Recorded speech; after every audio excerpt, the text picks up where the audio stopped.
आज हम आपके लिए लेकर के आए हैं शर्लॉक होम्स सीरीज की next story, the Gloria Scott. ये वो केस है, यानी कि वो स्टोरी है जहां से शर्लॉक होम्स ने अपना डिटेक्टिव करियर शुरू किया था और ये डिसाइड किया था कि आगे उन्हें इसी को ही अपने करियर के रूप में अपनाना है। और इसलिए इस केस को पूरा ही नरेट किया है खुद शर्लॉक होम्स ने, अपने दोस्त डॉक्टर वॉटसन को बताते हुए। आइए शुरू करते हैं आज की स्टोरी, द ग्लोरिया स्कॉट। मेरे पास कुछ कागजात हैं। आपके पास सर्दी की एक रात में बैठे मेरे दोस्त शर्लॉक होम्स ने कहा, मैं सोचता हूं कि तुम इन पर नजर डालो तो अच्छा होगा। ये ग्लोरिया स्कॉट के अजीब से केस के दस्तावेज हैं और ये वो संदेश है जिसे पढ़कर जस्टिस ऑफ पीस ट्रेवर डर के मारे मर गया। उसने ड्रॉअर से एक पुराना घिसा हुआ सिलेंडर निकाला और उसका टेप हटाकर उसने मुझे एक स्लेटी रंग का पन्ना थमाया जिस पर एक छोटा सा नोट लिखा हुआ था। लंदन में गेम की सप्लाई तेजी से बढ़ रही है। हमें लगता है कि हेड कीपर हडसन को फ्लाई पेपर के सभी ऑर्डर लेने और तुम्हारी मुर्गियों की जान बचाने का आदेश दिया गया है। इस रहस्यमयी मैसेज को पढ़कर जब मैंने ऊपर देखा तो पाया कि होम्स मेरे चेहरे के भाव को देखकर हंस रहा है। तुम कुछ परेशान लग रहे हो। समझ नहीं पा रहा कि इस मैसेज में डरने वाली क्या बात है, बल्कि ये तो मुझे बेतुका लग रहा है। हाँ, लग तो रहा है, पर हकीकत यह है कि इसे पढ़ने वाला जो एक तंदुरुस्त हट्टा कट्टा आदमी था, इसे पढ़ते ही ऐसे मर गया मानो किसी ने बंदूक के पिछले हिस्से से उसके सिर पर दे मारा हो। तुमने मेरी जिज्ञासा बढ़ा दी है, पर तुमने अभी अभी ये क्यों कहा कि ये बहुत खास वजह है कि मैं इस केस को पढ़ूं? क्योंकि मेरा पहला केस था जिस पर मैंने काम किया था।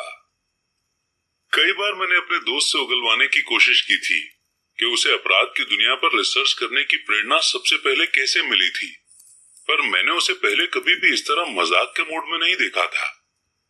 वो अपनी कुर्सी पर बैठ गया और दस्तावेजों को अपने घुटनों पर फैला लिया। फिर उसने अपना पाइप सुलगाया और कुछ देर तक कश लेते हुए पन्ने पलटता रहा। तुमने मुझे कभी विक्टर ट्रेवर का जिक्र करते नहीं सुना। मैंने अपने कॉलेज के 2 सालों में वही एक दोस्त बनाया था। मैं कभी मिलनसार नहीं था वॉटसन।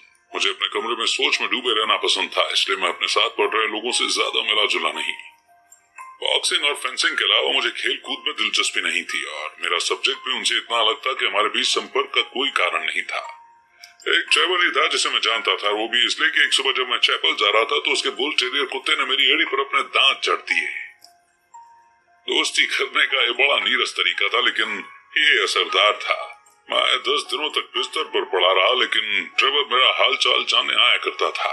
पहले तो 1-2 मिनट ही बातचीत होती थी, पर जल्दी ही हमारी बातचीत का समय लंबा होता गया। टर्म खत्म होने से पहले हम अच्छे दोस्त बन चुके थे। वो बड़ा हंसमुख, उत्साही और जोश से भरा हुआ था, मुझसे बिल्कुल उल्टा। पर हम दोनों में कुछ समानताएं भी थी और जब मुझे पता चला कि मेरी तरह उसका भी कोई दोस्त नहीं है तो हमारी नजदीकियां और बढ़ गईं। अंत में उसने मुझे अपने पिता के घर डॉमनी थ्रोप में आने का निमंत्रण दिया, जो कि नॉर्फॉल्क में है, जिसे मैंने स्वीकार किया और 1 महीने की छुट्टियां वहां बिताई। सीनियर ट्रेवर यानी कि उसके पिता एक अमीर और रसूखदार आदमी थे। डॉमनी थ्रोप एक छोटा सा गांव है जो कि ब्लैकमेयर के उत्तर में बसा है। उनका घर एक पुराने फैशन की लंबी चौड़ी सी बिल्डिंग थी। वहां पर बतख का शिकार करने और मछली पकड़ने में मजा आता था। एक छोटी पर कुछ खास किताबों की लाइब्रेरी भी थी, जो कि मुझे लगता है कि इस घर के पुराने मालिक से ली गई थी। वहां का कुक भी ठीक खाना बनाता था, इसलिए शायद ही कोई ऐसा होगा जो कि 1 महीना वहां खुशी खुशी न बिता पाए। सीनियर ट्रेवर एक विधुर आदमी था और मेरा दोस्त उसका इकलौता बेटा था। मैंने सुना कि एक बेटी भी थी, लेकिन उसकी बर्मिंघम की यात्रा के दौरान डिप्थीरिया से मौत हो गई। मुझे पिता में बहुत दिलचस्पी हुई। वो ज्यादा सभ्य और मिलनसार नहीं थे, पर शारीरिक और मानसिक रूप से काफी मजबूत थे। उन्हें किताबों का कोई ज्ञान नहीं था, लेकिन वो बहुत दुनिया देख चुके थे और जो कुछ सीखा था उसे याद रखा। शरीर से गठीले और बलवान थे। उनके बाल सफेद, चेहरा भूरा और सख्त और आंखें नीली थी, जो कि इतनी पैनी थी कि खूंखार लगती थी। फिर भी उस इलाके में उनकी पहचान एक दयावान और दानी शख्स की थी और अदालत में वो अपने उदार फैसलों के लिए जाने जाते थे। मेरे वहां पहुंचने के कुछ समय बाद एक शाम हम डिनर के बाद पोर्ट का ग्लास लिए बैठे थे कि मेरा दोस्त जूनियर ट्रेवर गौर करने और किसी निष्कर्ष पर पहुंचने की आदत के बारे में बात करने लगा। जिसे मैं अपने अंदर पहले ही ढाल चुका था। हालांकि मुझे अभी तक ये नहीं पता था कि मेरी जिंदगी में क्या भूमिका निभाने वाले हैं। बूढ़ा ट्रेवर यही सोच रहा था कि उसका बेटा मेरे एक दो कारनामों को बढ़ा चढ़ा कर बता रहा है। चलो मिस्टर होम्स, वो खुशमिजाजी से हंसते हुए बोला, मैं बड़ा बेहतरीन विषय हूं। तुम मुझे देखकर मेरे बारे में क्या नतीजा निकालना चाहोगे? मुझे अफसोस है कि बहुत ज्यादा तो कुछ नहीं है बताने के लिए, पर मैं यही कह सकता हूं कि शायद पिछले 12 महीनों में आप पर किसी हमले की आशंका रही है। उसके होठों की हंसी मुरझा गई और उसने मुझे बहुत आश्चर्य से देखा। हाँ, ये सच है। तुम जानते हो विक्टर, उसने बेटे की ओर मुड़ते हुए बोला, हमने जब उस पोचिंग गैंग को तोड़ा था तो उन्होंने हमें जान से मारने की धमकी दी थी और सर एडवर्ड हॉली पर वास्तव में हमला हो भी चुका है। मैं तब से हमेशा चौकन्ना रहता हूं। हालांकि मुझे ये नहीं मालूम कि तुमने ये बात कैसे जानी। हाँ, आपकी छड़ी बहुत खूबसूरत है। इस पर लिखावट से मैंने जान लिया कि आपके पास ये बस साल भर से ही है, पर आपने काफी मेहनत की और उसके सर को खोखला कर उसमें पिघला हुआ शीशा भरा है, जिससे एक अच्छा खासा हथियार बन गया है। मैंने सोचा कि आप ये सावधानी नहीं बरतते अगर किसी खतरे का अंदेशा नहीं होता। और कुछ? उसने मुस्कुराते हुए पूछा। आपने अपनी जवानी में काफी बॉक्सिंग की है। फिर सही कहा। तुमको कैसे मालूम हुआ? क्या मेरी नाक थोड़ी टेढ़ी हो गई है? नहीं, बस आपके कान थोड़े चपटे हैं और कहीं कहीं से चौड़े हो गए हैं, जो कि एक बॉक्सर की निशानी है। और कुछ? आपने बहुत ज्यादा खुदाई भी की है और आपके हाथों की उंगलियां देखकर पता चल रहा है। मेरी सारी दौलत सोने की खदानों से आई है। आप न्यूजीलैंड में रह चुके हैं। फिर सही। आप जापान भी जा चुके हैं। बिल्कुल सच। और आप किसी ऐसे व्यक्ति के काफी नजदीक रह चुके हैं जिसका नाम J.A. है और जिसे आपने बाद में बिल्कुल भूल जाने की कोशिश की। मिस्टर ट्रेवर धीरे धीरे खड़ा हुआ और मुझे अजीब तरीके से घूरने लगा और फिर आगे लहराते हुए नीचे जमीन पर बिखरे मूंगफली के छिलकों पर मुंह के बल बेहोश होकर गिर गया। सोच नहीं सकते वॉटसन कि मैं और उसका बेटा कितने हक्के बक्के रह गए। हालांकि उसकी बेहोशी ज्यादा देर तक नहीं रही, क्योंकि जब हमने उसका कॉलर खोला और एक गिलास पानी लेकर चेहरे पर छिड़का तो वो एक दो गहरी सांसें लेता हुआ उठकर बैठ गया। बच्चों, वो जबरदस्ती मुस्कुराते हुए बोला, मुझे उम्मीद है कि मैंने तुम लोगों को डराया नहीं होगा। हालांकि मैं बड़ा मजबूत लगता हूं, फिर भी मेरा दिल काफी कमजोर है। मुझे बेहोश करने के लिए छोटी बात ही काफी है। मुझे नहीं मालूम कि तुम ये सब कैसे करते हो, पर मुझे लगता है कि असली या काल्पनिक सभी जासूस तुम्हारे सामने बच्चे हैं। यही तुम्हारी जिंदगी की राह है और यही उस आदमी की भविष्यवाणी है जिसने दुनिया देखी है। और ये सलाह जिसमें मेरी काबिलियत को बड़ा चढ़ाकर बताया गया था वॉटसन, मुझे पहली बार लगा कि इसे मैं अपना पेशा बना सकता हूँ, जो उस समय मैं एक हॉबी की तरह करता था। पर उस वक्त मैं अपने मेजबान की अचानक बिगड़ी तबीयत के बारे में फिक्र कर रहा था और मुझे इसके अलावा और कुछ नहीं सूझ रहा था। मुझे उम्मीद है कि मैंने ऐसा कुछ नहीं कहा जिससे आपको तकलीफ हुई हो। तुमने एक नाजुक जगह पर हाथ रख दिया है। क्या मैं पूछ सकता हूं कि तुम ये सब कैसे जानते हो और तुम्हें कितना पता है? वो थोड़ा मजाक के तरीके से बोला, पर उसमें भी डर छुपा था। ये तो एकदम आसान था। जब आपने अपना हाथ उठाकर मछली को नाव में लाने की कोशिश की, तब मैंने आपकी कोहनी पर बना टैटू देखा जिस पर J.A. लिखा था। ये अक्षर अभी भी समझ में आ रहे थे, लेकिन वो धुंधले पड़ने के बावजूद साफ साफ दिखाई दे रहे थे और पास की खाल पर बने निशानों से मैं समझ गया कि इन अक्षरों को मिटाने की कोशिश की गई है। फिर ये साफ हो गया कि इन अक्षरों से आपका कोई गहरा नाता था, पर आप इन्हें भूलना चाहते थे। हाँ, क्या नजर पाई है? बिल्कुल ऐसा ही है जैसा तुमने कहा, लेकिन हम इस बारे में बात नहीं करेंगे। सभी पुरानी यादों में सबसे बुरी याद आपके पुराने प्यार की होती है। बिलियर्ड रूम में आओ और सिगार पियो। उस दिन के बाद अपनी सारी खातिरदारी के बावजूद मिस्टर ट्रेवर मुझे हमेशा शक की नजरों से देखता था, और उसके बेटे ने भी इस बात पर गौर किया। तुमने गवर्नर को इतना चौंका दिया है कि वो हमेशा शायद इस बात से डरे रहते हैं कि तुम्हें क्या मालूम है और क्या नहीं। मैं जानता हूं कि वो ये नहीं दिखाना चाहते थे, पर उनके दिमाग में इस कदर हावी हो गया था कि हर बात में छलकता था। आखिर में मुझे भरोसा हो गया कि मेरी वजह से वो परेशान हो जाते हैं, इसलिए मैंने वहां से वापस आने का विचार कर लिया। हालांकि जिस दिन मुझे वापस आना था, मेरे जाने के कुछ पहले एक घटना घटी जो कि आगे चलकर बहुत अहम साबित हुई। हम तीनों धूप सेक रहे थे और सुंदर नजारे का आनंद लेते हुए बाहर लॉन में बैठे हुए थे। तभी एक नौकरानी आई और उसने बताया कि दरवाजे पर एक आदमी आया और वो मिस्टर ट्रेवर से मिलना चाहता है। उसका नाम क्या है? वो नाम नहीं बता रहा। तो वो क्या चाहता है? वो कह रहा है कि आपको जानता है और बस आपसे कुछ देर बात करना चाहता है। ठीक है, उसे यहाँ ले आओ। कुछ ही देर में एक सूखा सिकुड़ा आदमी सामने आया जिसके हाव भाव में बेईमानी थी और चाल भद्दी। उसने खुली हुई एक जैकेट पहनी हुई थी जिसकी बाह पर तारकोल का दाग था।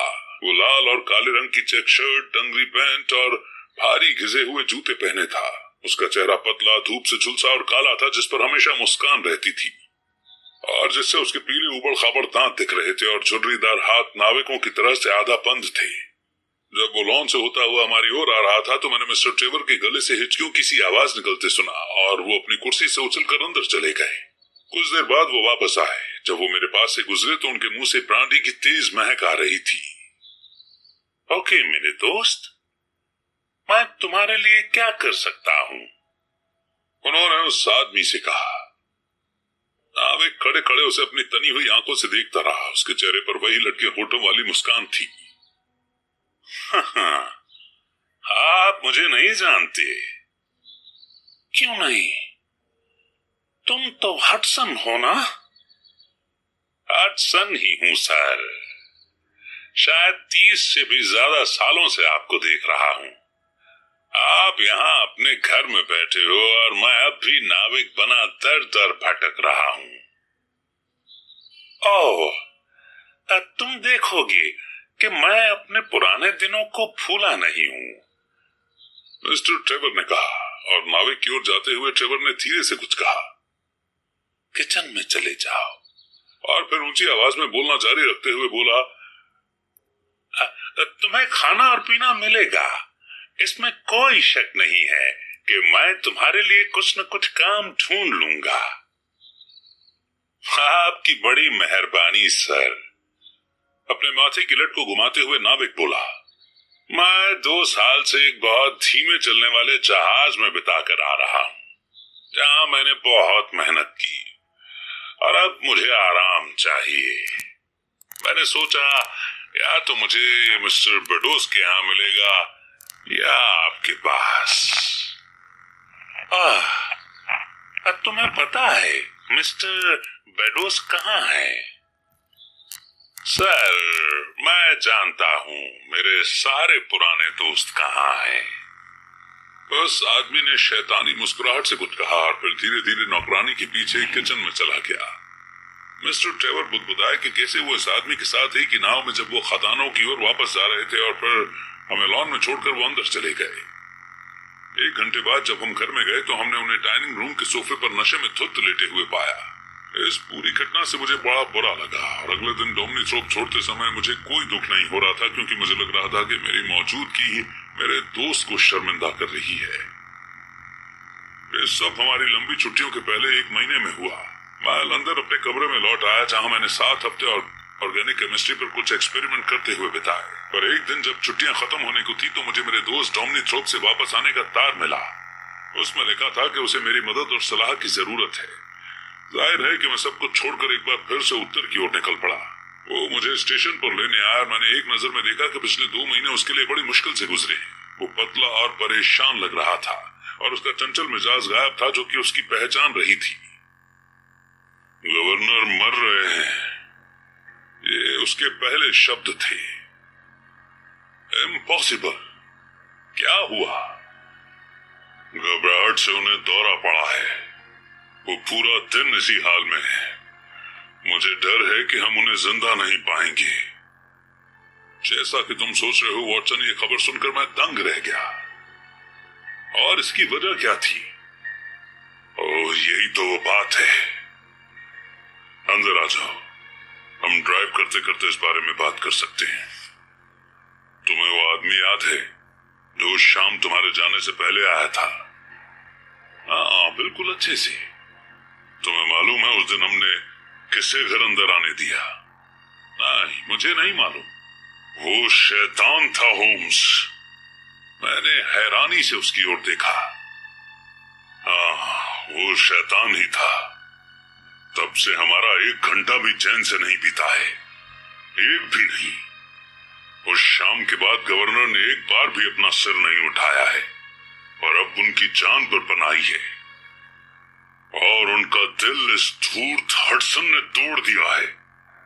तो उसके पास ऐसी कौन सी शक्तियां हैं? यही तो पता लगाना है। बेचारे दानी दयालु मेरे पिता कैसे वो उस दुष्ट के चंगुल में फंस गए। पर मुझे खुशी है कि तुम आ गए होम्स। मुझे तुम्हारी समझदारी पर पूरा भरोसा है और मैं जानता हूं कि तुम मुझे सबसे अच्छी राय दोगी। हम चिकनी सफेद सड़क पर तेजी से आगे बढ़े जा रहे थे। ढलते हुए सूरज की लाल रोशनी में चौड़े पत्तों वाले पेड़ चमक रहे थे। हमारी बाईं ओर पेड़ों के झुरमुट के बीच से हमें उनके घर की चिमनी दिख रही थी। मेरे पिता ने उस दिन हडसन को माली बना दिया और क्योंकि वो इससे खुश नहीं था तो उसे फिर बटलर बना दिया। पूरा घर मानो उसकी दया पर था। वो पूरे घर में घूमता, जो चाहे वो करता था। नौकरानियों ने उसकी शराब पीने की आदत और गंदी भाषा की शिकायत की। मेरे पिता ने बदले में उन सब के पैसे बढ़ा दिए। वो मेरे पिता की नाव और सबसे अच्छी बंदूक ले जाता और शिकार करता। ये सब वो इतनी बेशर्मी और बदसलूकी से करता कि अगर वो मेरी उम्र का होता तो मैं उसे पटक पटक कर मार देता। मैं तुम्हें बता रहा हूं होम्स, मुझे खुद को बहुत रोकना पड़ा और अब मैं अपने आप से पूछता हूं कि ज्यादा अच्छा होता कि अगर मैं अपने ऊपर काबू न रखता। खैर, हालात बद से और बदतर हो गए और वो जानवर हडसन हद से ज्यादा दखल देने लगा। आखिरकार एक दिन मेरी मौजूदगी में मेरे पिता से बदतमीजी से बात करने पर मैंने उसे कंधे से पकड़ा और बाहर निकाल दिया। वो अपना गुस्से से लाल चेहरा लिए वहां से चला गया और उसकी शैतानी आंखें उसकी जुबान से ज्यादा धमकी दे रही थीं। मुझे नहीं पता कि मेरे बेचारे पिता और उसके बीच क्या हुआ था, पर पिताजी अगले दिन मेरे पास आए और मुझसे पूछा कि क्या मैं हडसन से माफी मांग सकता हूं। तुम समझ ही सकते हो कि मैंने मना कर दिया होगा और मैंने अपने पिता से पूछा कि इतने बुरे आदमी को और अपने घर वालों के साथ में मनमानी क्यों करने देते हैं वो। बेटे, बातें करना आसान होता है पर तुम नहीं जानते कि मेरी हालत क्या है। लेकिन तुम जान जाओगे विक्टर। मैं चाहूंगा कि तुम्हें पता चले, चाहे कुछ भी हो जाए। तुम नहीं चाहोगे कि तुम्हारे बेचारे बाप को कोई नुकसान पहुंचे, है ना? वो बहुत भावुक हो गए और सारा दिन अपनी स्टडी में बैठे रहे, जहां मैं खिड़की से देख पा रहा था कि वो कुछ लिखने में व्यस्त हैं। और शाम को मुझे लगा कि हम आजाद हो गए हैं, क्योंकि हडसन ने कहा कि वो हमें छोड़कर चला जाएगा। जब हम खाना खाने बैठे तो वो डाइनिंग रूम में आया और नशे में डूबी भारी आवाज में अपना इरादा बताया। मैं नॉर्फलॉक से ऊब गया हूं। मैं मिस्टर बेडोस के पास हैम्पशायर जाऊंगा। मुझे यकीन है कि वो मुझे देखकर उतना ही खुश होगा जितना तुम हुए थे। तुम ऐसे बुरा मानकर नहीं जा सकते हडसन। मेरे पिता ने इतने प्यार से कहा कि मेरा खून खौल गया। मुझसे माफी नहीं मांगी गई उन्होंने नाराजगी से मेरी ओर देखते हुए कहा, विक्टर, तुम स्वीकार करोगे कि तुम इस काबिल साथी के साथ बेअदबी से पेश आए हो? पिताजी ने मेरी ओर मुड़ते हुए कहा, इससे उल्टे मुझे लगता है कि हमने इसके साथ बहुत सब्र से काम लिया है। ओह, ऐसी बात है क्या? बहुत अच्छा मेरे दोस्त, मैं इस बात को याद रखूंगा। वो खिसकता हुआ कमरे से बाहर निकला और आधे घंटे के बाद घर से चला गया। घबराहट की वजह से मेरे पिता की हालत दयनीय हो रही थी। कई रातों तक मैंने उन्हें चहलकदमी करते हुए सुना और फिर उनका आत्मविश्वास धीरे धीरे लौट ही रहा था कि उन पर यह बिजली गिर गई। वो कैसे? मैंने उत्सुक होकर पूछा।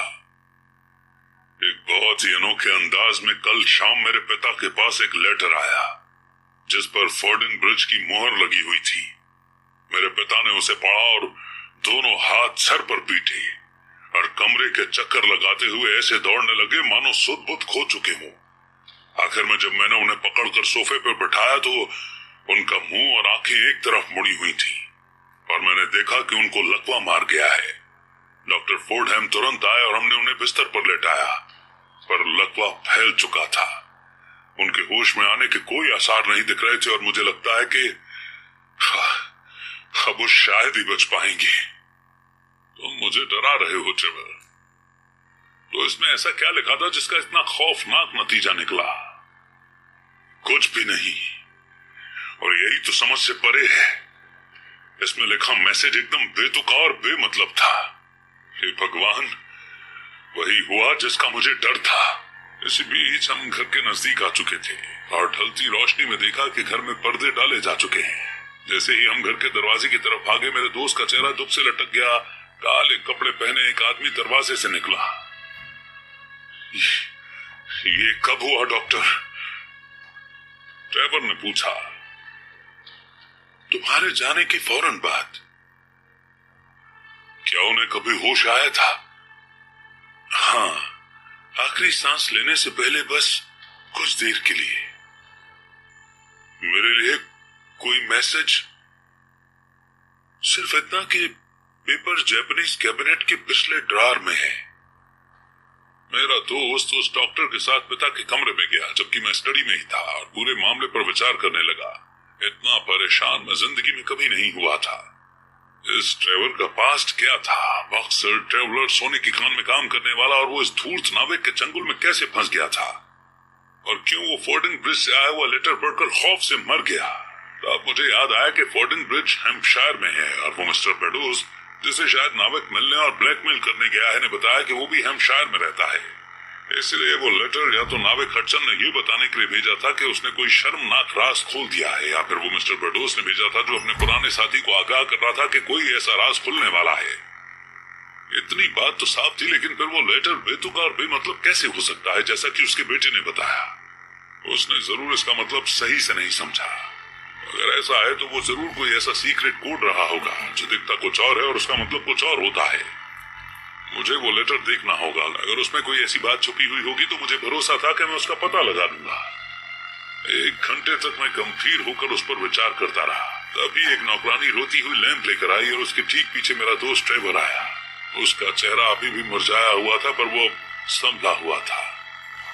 उसके हाथों में वही पेपर थे जो इस वक्त मेरे घुटनों में पड़े हैं। वो मेरे सामने बैठा और लैंप को मेज के कोने में खिसकाया और मुझे एक छोटी सी पर्ची थमाई।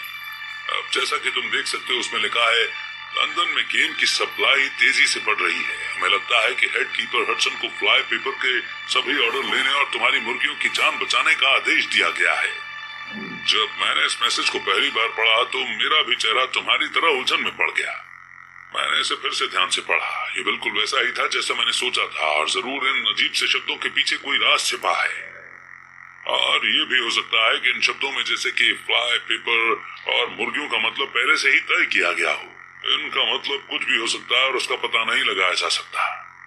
लेकिन मेरा मन इस बात को नहीं मान रहा था। और फिर उस मैसेज में हडसन शब्द की मौजूदगी से साफ था कि हडसन ने नहीं, मिस्टर बेडोस ने भेजा था। मैंने इसे उल्टा करके पढ़ा, लाइफ बिगिंस हियर।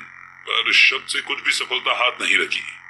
इसके बाद मैंने एक एक शब्द को छोड़कर पढ़ने की कोशिश की, लेकिन इससे भी मेरा काम नहीं बना। और तभी अचानक से इस पहेली का हल मुझे समझ में आ गया था। मैंने देखा कि पहले लेटर से लेकर हर तीसरा शब्द एक संदेश दे रहा था, जिससे ट्रेवर इतना परेशान हो गया। वो एक छोटी और कठोर चेतावनी थी जो मैंने अपने दोस्त को पढ़कर सुनाई। खेल खत्म हो गया, हडसन ने सच बता दिया है, अपनी जान बचाओ। विक्टर ट्रेवर ने अपने कांपते हाथों में अपना चेहरा छुपा लिया। वैसा ही होगा, ये मौत से भी बदतर है, क्योंकि इसमें बदनामी भी है। लेकिन हेड कीपर और मुर्गियों का मतलब क्या है?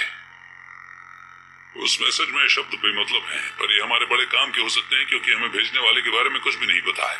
देखो, उसने शुरुआत खेल से की, फिर उसे सीक्रेट मैसेज में शब्द भरने थे, हर खाली जगह पर 2 शब्द। जाहिर है वो वही शब्द लिखेगा जो उसके दिमाग में सबसे पहले आए, और जब उसमें इतने सारे शब्द स्पोर्ट से जुड़े हुए हैं तो हम एक हद तक मान सकते हैं कि वो या तो बहुत अच्छा शिकारी है या फिर उसकी दिलचस्पी ब्रीडिंग में है।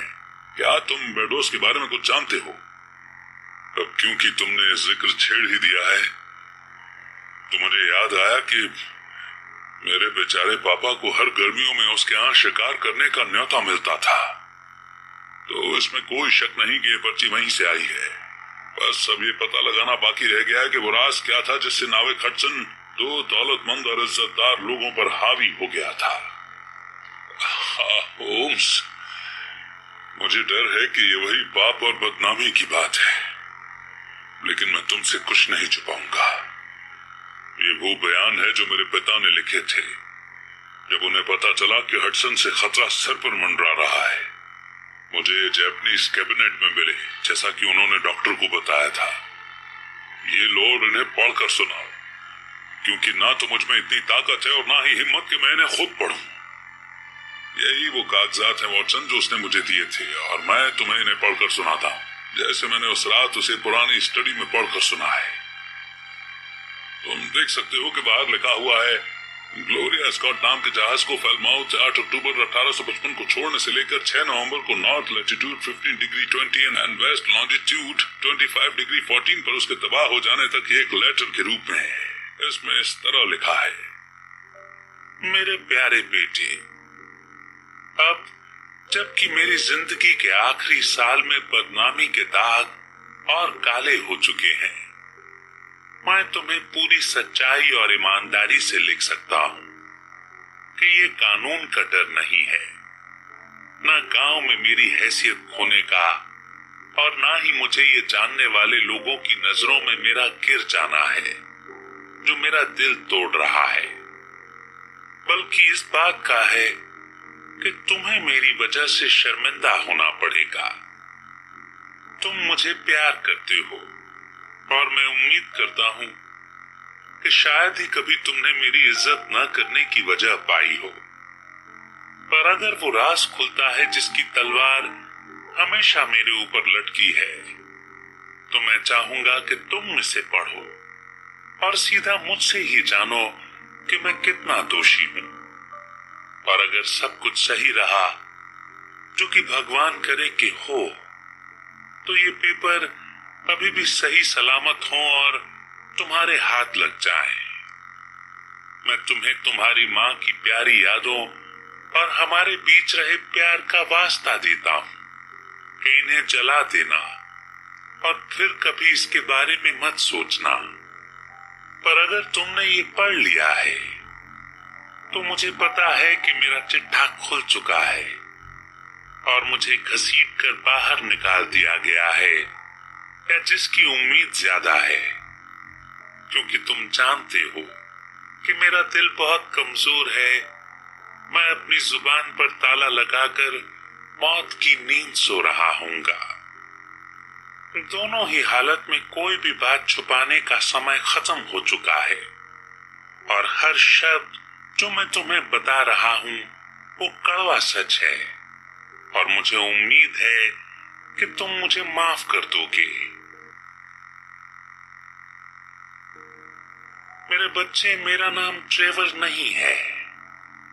जवानी के दिनों में मेरा नाम जेम्स आर्मिटेज था, और अब तुम समझ सकते हो कि कुछ हफ्तों पहले मुझे ये जानकर कितनी हैरानी हुई होगी जब तुम्हारे कॉलेज के दोस्त ने मुझसे उन 2 शब्दों के बारे में बात की।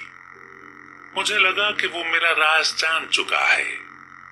आर्मिटेज के नाम से मैं लंदन के एक बैंकिंग हाउस में काम करने लगा और आर्मिटेज के तौर पर मैंने देश का कानून तोड़ा और काला पानी की सजा पाई। बेटे, मेरे बारे में गलत मत सोचना। मुझे वो कर्ज चुकाना था जिस पर मेरी इज्जत दांव पर थी और मैंने इस काम के लिए वो रकम ले ली जो मेरी नहीं थी, इस उम्मीद में कि पता चलने से पहले ही मैं वो रकम वापस लौटा दूंगा। लेकिन मेरी किस्मत बहुत ही खराब थी। मुझे जो रकम मिलनी थी वो नहीं मिली और समय से पहले अकाउंट्स की जांच होने से मेरी चोरी पकड़ी गई। मेरे केस में शायद नरमी बरती जाती, लेकिन आज के मुकाबले में 30 साल पहले कानून कठोर हुआ करता था और मेरे 23वें जन्मदिन पर मुझे हथकड़ी लग गई। मैं और मेरे साथ 37 मुजरिम थे जो ग्लोरिया स्कॉट नाव से ऑस्ट्रेलिया भेजे जा रहे थे। ये सन 1855 की बात है, जब क्रीमिया का युद्ध अपने चरम पर था और पुराने नावों को बेड़े के तौर पर काले सागर में ट्रांसपोर्ट के काम में लिया जाता था। सरकार मजबूर थी, इसीलिए छोटी और कम कारगर नाव का इस्तेमाल कैदियों को लाने ले जाने के काम में लिया जाने लगा। ग्लोरिया स्कॉट को चाइनीज टी के व्यापार में लगाया गया, पर वो पुराने किस्म की नाव थी और नई तरह की नावों ने उसका पत्ता साफ कर दिया। वो 500 टन की नाव थी। उसमें 38 कैदियों के अलावा 26 क्रू मेंबर, 18 सिपाही, 1 कप्तान, 3 मेट, 1 डॉक्टर, 1 पादरी और 4 वार्डर थे। करीब 100 लोग उसमें सवार थे जब हम फालमाउथ से चले। कैदियों के कमरे की दीवार मोटी लकड़ी के बजाय काफी पतली और कमजोर थी। मेरे साथ वाले कमरे में जो आदमी था, जिसे मैंने तब देखा जब हम नाव पर सवार हो रहे थे, वो एक जवान आदमी था और उसका साफ चिकना चेहरा, लंबी पतली नाक और मोटे जबड़े थे। वो सिर तान कर चल रहा था। चलते समय शरीर लचकता था, पर उसकी खासियत उसका लंबा कद था। मुझे नहीं लगता कि हम में से किसी का भी सिर उसके कंधे तक पहुंचता और मुझे यकीन है कि वो 6.5 फुट से कम नहीं होगा। इतने सारे दुखी और थके हुए चेहरों के बीच एक चेहरे का चुस्ती और निश्चय से भरा होना अजीब था। उसे देखकर लगा मानो उस बर्फीले तूफान में कहीं आग दिखाई दी हो। फिर मुझे देखकर यह खुशी हुई कि वो मेरा पड़ोसी है, और उससे भी ज्यादा तब हुई जब रात के सन्नाटे में मैंने अपने कान के पास फुसफुसाहट सुनी और देखा कि उसने हमारे बीच बनी लकड़ी की दीवार में सुराग बना दिया है। हेलो दोस्त, तुम्हारा नाम क्या है और तुम यहाँ कैसे पहुंचे? मैंने उसे जवाब दिया और पलटकर पूछा कि वो कौन है। मैं जेंग प्रेंडरगास्ट हूं और जल्दी ही तुम मुझे याद करोगे। मुझे याद आया कि मैं उसके केस के बारे में सुन चुका हूं, क्योंकि मेरी गिरफ्तारी से कुछ समय पहले उसने अपने देश में सनसनी फैला दी थी। वो अच्छे घर का काबिल आदमी था, पर उसकी आदतें बहुत खराब थी और उसने धोखेबाजी से लंदन के नामी व्यापारियों से भारी रकम हड़पी थी। तुम्हें मेरा केस याद है? उसने गर्व से कहा। हाँ, बड़े अच्छे से। तो तुम्हें याद होगा कि उसमें कुछ अजीब था। वो क्या था? यही कि मैंने करीब 4 लाख रुपए कमाए थे। नहीं, ऐसा ही कहा गया था, लेकिन फिर भी कुछ वसूल नहीं हुआ। नहीं। तो तुम्हें क्या लग रहा है कि वो बची हुई रकम कहाँ है? मुझे कोई अंदाजा नहीं। मेरी अंगुली और अंगूठे के बीच मेरे नाम पर जितने पाउंड थे उतने तुम्हारे सिर पर बाल भी नहीं होंगे। और अगर तुम्हारे पास पैसे हैं मेरे बेटे, तो तुम जानते हो कि उसे कैसे खर्च करना और कैसे बढ़ाना है, तो तुम कुछ भी कर सकते हो। अब तुम्हें ये तो नहीं लग रहा कि ऐसा आदमी जो कुछ भी कर सकता है इन बदबूदार चूहों और कीड़ों के कटे स्नाव के ताबूत में बैठा अपनी पैंट घिसेगा? नहीं सर, ऐसा आदमी अपना ध्यान रख सकता है और दोस्तों का भी रखेगा। तुम इसकी शर्त लगा सकते हो, तुम उसके साथ लगे रहो और तुम मानकर चलो कि वो तुम्हें पार लगा देगा। हाँ, वो उसके बोलने का तरीका था और मुझे लगा कि इसका कोई मतलब नहीं है। लेकिन कुछ देर बाद जब उसने मुझे परखा और मुझसे वादा ले लिया, तो उसने मुझे बताया कि उसने वास्तव में नाव को कब्जे में लेने की साजिश रची है। नाव में सवार दर्जन भर कैदियों ने यह साजिश रची थी। प्रेंडरगास्ट उनका लीडर था और उसने सबको पैसे का लालच दिया था। मेरा एक पार्टनर है, बड़ा ही अच्छा आदमी है, एकदम सच्चा, उसके पास दिमाग है। और तुम्हें क्या लगता है इस समय वो कहाँ होगा? वो और कोई नहीं, इस नाव का पादरी है। वो इस नाव पर अपना काला कोट पहने और सभी कागजातों के साथ आया है, और उसके बक्से में पैसा इतना है कि वो पूरी नाव खरीद सकता है। नाव के क्रू मेंबर उसके गुलाम हैं। उसने उन्हें नाव में चढ़ने से पहले ही खरीद लिया था। उसने 2 वार्डर और रेशम का व्यापारी भी अपने साथ कर लिए हैं। जरूरत पड़ने पर वो कैप्टन को भी खरीद लेगा। तो हमें क्या करना है? तुम्हें क्या लगता है? हम कुछ सिपाहियों की वर्दी को इतना लाल कर देंगे जितना पहले कभी ना हुआ हो। पर उनके पास हथियार हैं। हमारे पास भी होंगे मेरे बेटे। हम सभी के लिए पिस्तौलों का एक जखीरा है, और अगर हम क्रू मेंबर के साथ मिलकर भी इस नाव को अपने कब्जे में नहीं ले सकते, तो हम सबको छोटे बच्चों के बोर्डिंग स्कूल में पढ़ने चले जाना चाहिए। तुम अपने बगल वाले कैदी से आज रात बात करना और देखना कि क्या वो भरोसे के लायक है। मैंने ऐसा ही किया। मेरा दूसरा पड़ोसी मेरी ही हालत में था। उसका जुर्म भी जालसाजी का था। उसका नाम इवांस था, लेकिन बाद में उसने मेरी ही तरह अपना नाम बदल लिया। अब वो दक्षिण इंग्लैंड का संपन्न और अमीर आदमी है। वो साजिश में शामिल होने के लिए तुरंत तैयार हो गया, क्योंकि खुद को बचाने का यही इकलौता रास्ता था। खाड़ी पार करने के पहले सिर्फ 2 कैदी थे जो इस साजिश में शामिल नहीं थे। उनमें से एक कमजोर दिमाग का था और हम उस पर भरोसा नहीं कर सकते थे, और दूसरा पीलिया का शिकार था। वो हमारे किसी काम का नहीं था। शुरू से ही हमारे लिए नाव को कब्जे में लेने में कोई अड़चन नहीं आई। क्रू में गुंडे भरे हुए थे जिन्हें खासकर इस काम के लिए चुना गया था।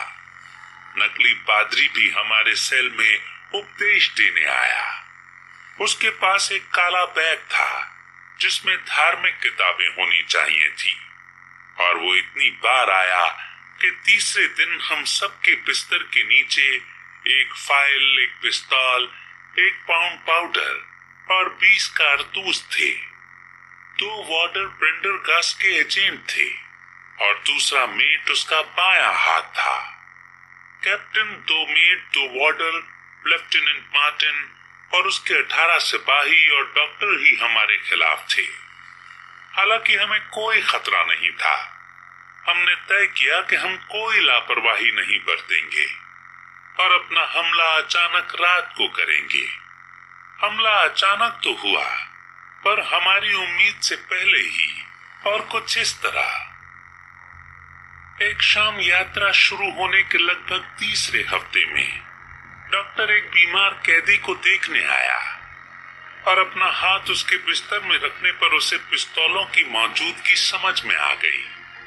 अगर वो चुप रहता तो हमारा भांडा फूट सकता था, लेकिन वो कुछ नर्वस किस्म का था, इसीलिए वो घबराहट से चीख पड़ा और उसके चेहरे का रंग उतर गया, जिससे वो कैदी फौरन ही समझ गया कि माजरा क्या है और उसने डॉक्टर को दबोच लिया। उसके चिल्लाने से पहले ही उसने उसका मुंह बंद कर दिया और उसे बिस्तर से बांध दिया। उसने डेक पर जाने वाला दरवाजा खोल दिया था और हम एक साथ बाहर आ गए। दोनों दरबानों को गोलियों से भून दिया गया और एक ऑफिसर को भी, जो भागता हुआ देखने आया था कि क्या चल रहा है।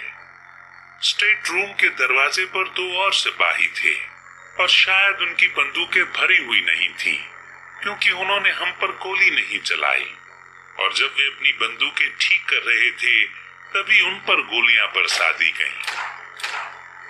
फिर हम कप्तान के कैबिन में गए, लेकिन जैसे ही हमने दरवाजे को धक्का दिया, अंदर से एक धमाका हुआ।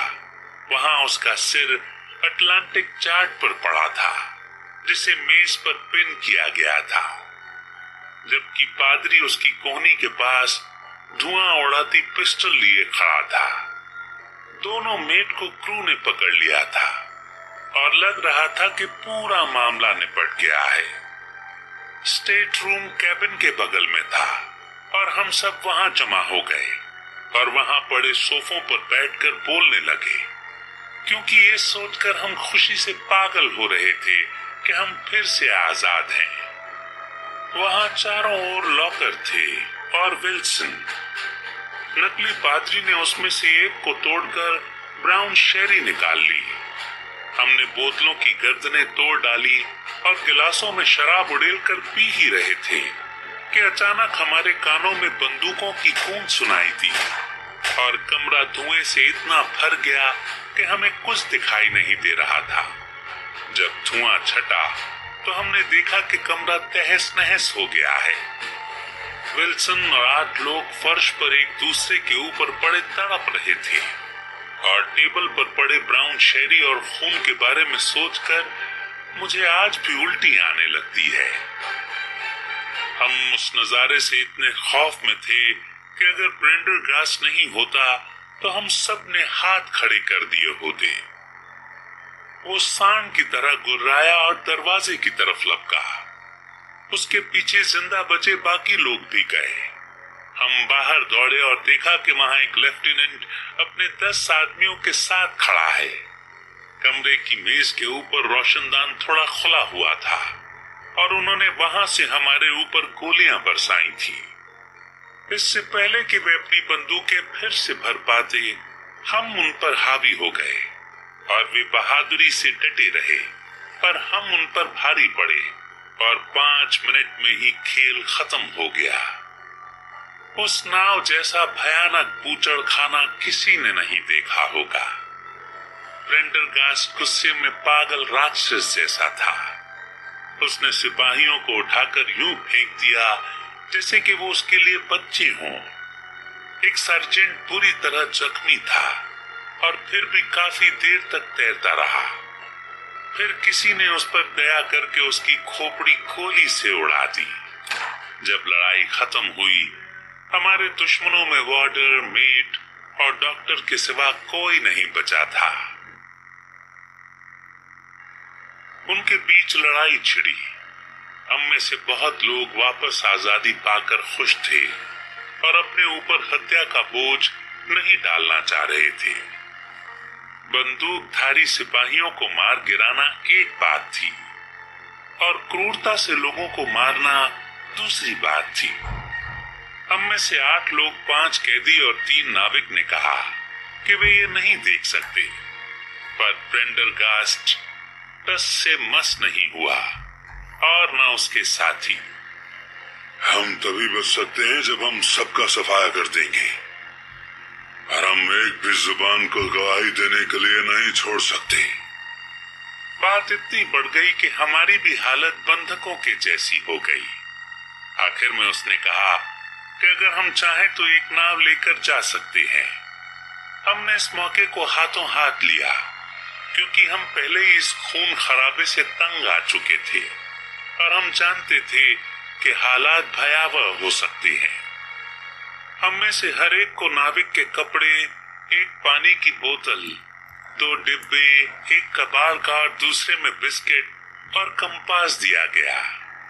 प्रेंडरगास्ट ने हमें एक चार्ट दिया और बताया कि हम एक दुर्घटना के शिकार नाविक हैं, जिनका जहाज लैटिट्यूड 15 डिग्री उत्तर और लॉन्गिट्यूड 25 डिग्री पश्चिम में डूब गया था, और फिर उसने हमें जाने दिया। और अब मेरे प्यारे बेटे, मैं इस कहानी के सबसे चौंकाने वाले हिस्से पर आता हूं। हम जब वहां से चले तो उनकी नाव हमसे धीरे धीरे दूर होती गई, क्योंकि उत्तर और पूर्व से हल्की हल्की हवा चल रही थी। हमारी नाव लहरों पर हिचकोले खा रही थी। इवांस और मैं उस नाव में सबसे ज्यादा पढ़े लिखे थे और ये समझने की कोशिश कर रहे थे कि हम कौन से तट पर जाकर लगेंगे। ये एक अच्छा सवाल था, क्योंकि केप द वर्ड्स हमारे उत्तर के 500 मील की दूरी पर था और अफ्रीकी तट पूर्व की ओर लगभग 700 मील की दूरी पर था। फिर हमने सोचा कि सिएरा लियोन सबसे ठीक रहेगा, क्योंकि हवा उत्तर की ओर बढ़ रही थी। हमने नाव की दिशा उस ओर मोड़ दी।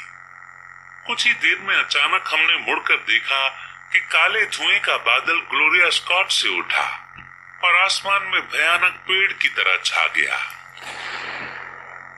कुछ पल बाद एक बिजली की गड़गड़ाहट से हमारे कान झनझना गए और धुएं के गुबार के हल्के होते होते ग्लोरिया स्कॉट का कुछ अता पता नहीं लग पा रहा था।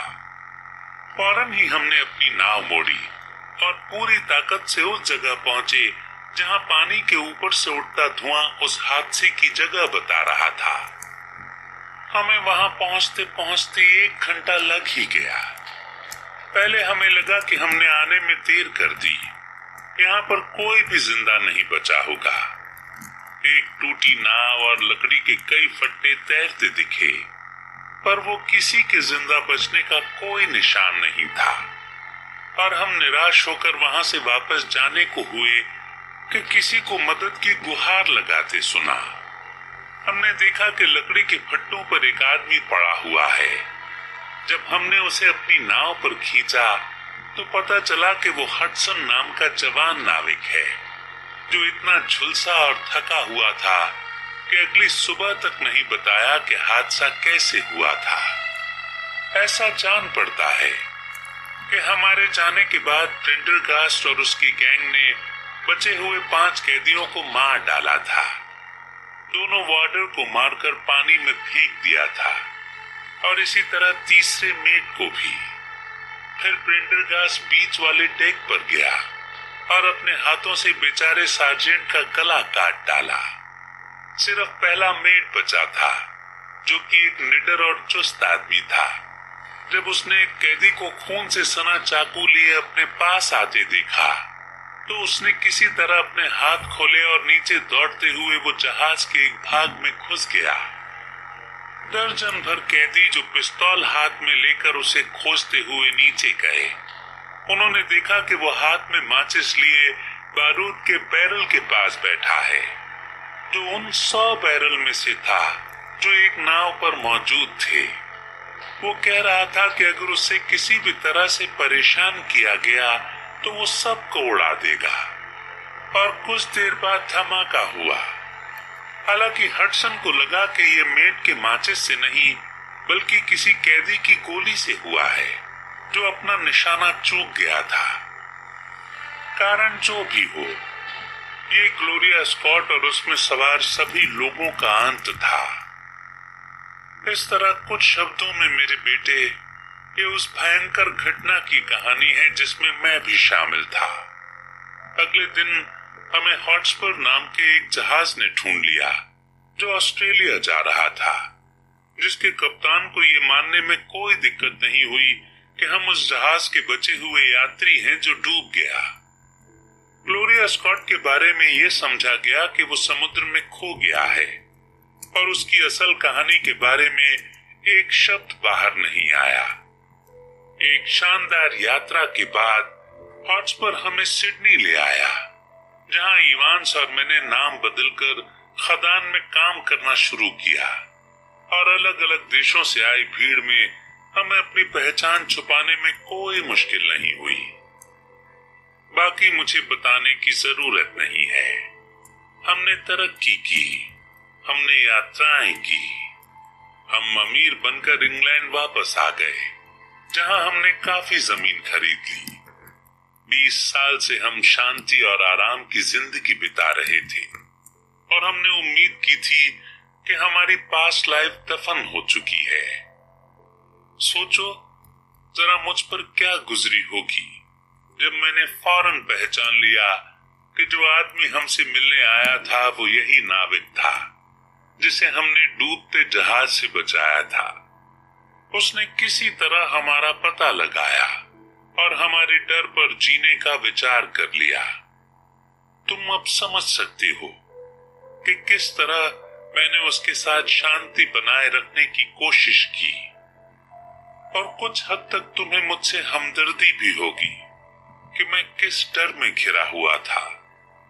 अब जो वो यहां से चला गया है अपने अगले शिकार के पास, अपनी जुबान पर धमकियां लिए। नीचे इतने कांपते हाथों से लिखा था कि उसे पढ़ना मुश्किल था। बेडोस ने गुप्त भाषा में लिखा है कि हडसन ने सबको बता दिया, भगवान हम पर दया करे। ये वो बयान था जो मैंने अपने दोस्त ट्रेवर को उस रात पढ़कर सुनाया था। मुझे लगता है वॉटसन के इन हालातों में काफी ट्रॉमेटिक था। उस सच्चे इंसान का इससे दिल टूट गया और वो चराई के चाय के बागानों में चला गया, जहां मैंने सुना कि वो खूब तरक्की कर रहा है। जब से वो चेतावनी वाला लेटर लिखा गया तब से बेडोस और नाविक का कोई पता नहीं है। दोनों ही पूरी तरह गायब हो गए। पुलिस के पास कोई शिकायत दर्ज नहीं हुई, जिसका मतलब है कि बेडोस ने धमकी को सच मान लिया। हडसन को यहाँ वहां देखा गया और पुलिस का मानना था कि वो बेडोस का काम तमाम करके भाग गया होगा। मेरा मानना है कि सच्चाई इसके ठीक उल्टी थी। मुझे लगता है कि परेशान होकर बेडोस ने हडसन से बदला ले लिया और जितना हो सकता था सारा पैसा बटोर कर देश के बाहर चला गया। इस केस के यही फैक्ट्स हैं डॉक्टर वॉटसन। अगर तुम्हारे कलेक्शन को उससे कोई फायदा हो तो मुझे यकीन है कि तुम इसका इस्तेमाल करोगी। तो इसी मोड़ पर ये कहानी, ये केस यहीं पर समाप्त होता है।